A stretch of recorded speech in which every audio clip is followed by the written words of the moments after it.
1 lakh salary पर 12,000 PF, reality और myth? Let's find out.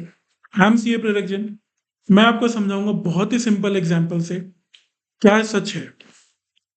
Suppose for an example, पहले हम ओल्ड की बात करेंगे। पहले क्या होता था? सपोज पहले आपका सीटीसी एनुअली 12 लाख रुपीज था, यानी मंथली 1 लाख रुपीज था। और आपका बेसिक पे प्लस डीए आपका एम्प्लॉयर 40% कंसिडर करता था, यानी 40% ऑफ सीटीसी यानी 40,000 रुपीज। तो पीएफ का एम्प्लॉय और एम्प्लॉयर का कंट्रीब्यूशन 12% से मिलाकर वो होता था 4800, यानी टोटल 9600। तो नेट टेक होम सैलरी आपकी होती थी 1 लाख माइनस 9600 यानी 90,400 रुपीज। लेकिन न्यू वेजेस में क्या हुआ? न्यू लेबर कोड जो आया, न्यू वेजेस कोड जो आया, उसमें क्या चेंजेस आया? उसमें यह हुआ कि आपका बेसिक पे plus DA will be 50% of your CTC. तो आपका अगर keeping the same example, CTC आपका एनुअली 12 लाख रुपीज है, तो सीटीसी आपका monthly will be 1 lakh rupees.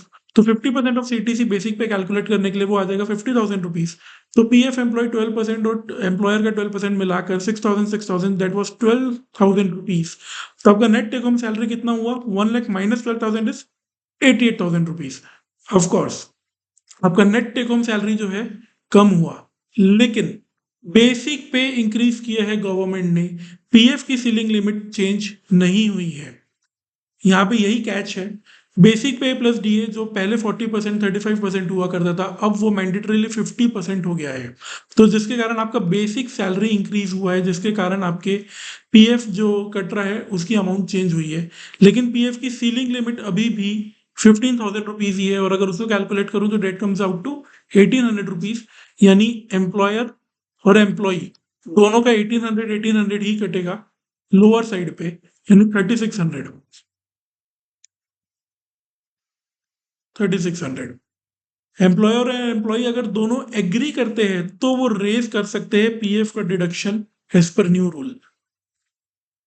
Higher amount का पीएफ कंसिडर करना चाहिए या नहीं चाहिए, इसके ऊपर भी बात कर लेते हैं।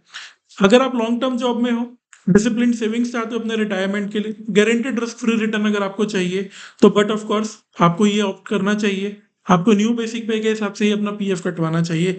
लेकिन अगर आप चाहते हो कि आपका नेट टेक होम सैलरी ज्यादा हो, यानी आपका जो कैश फ्लो आप मंथली चाहते हो वो आपका ज्यादा हो, तो आपको नहीं करवाना चाहिए। या फिर आप सोच रहे हो कि आप जॉब छोड़ दोगे, या आप फ्रिक्वेंटली जॉब चेंज करते हो, तो ये ऑप्शन आपके लिए नहीं है। आप इसको ऑप्शन को ऑप्ट मत करना।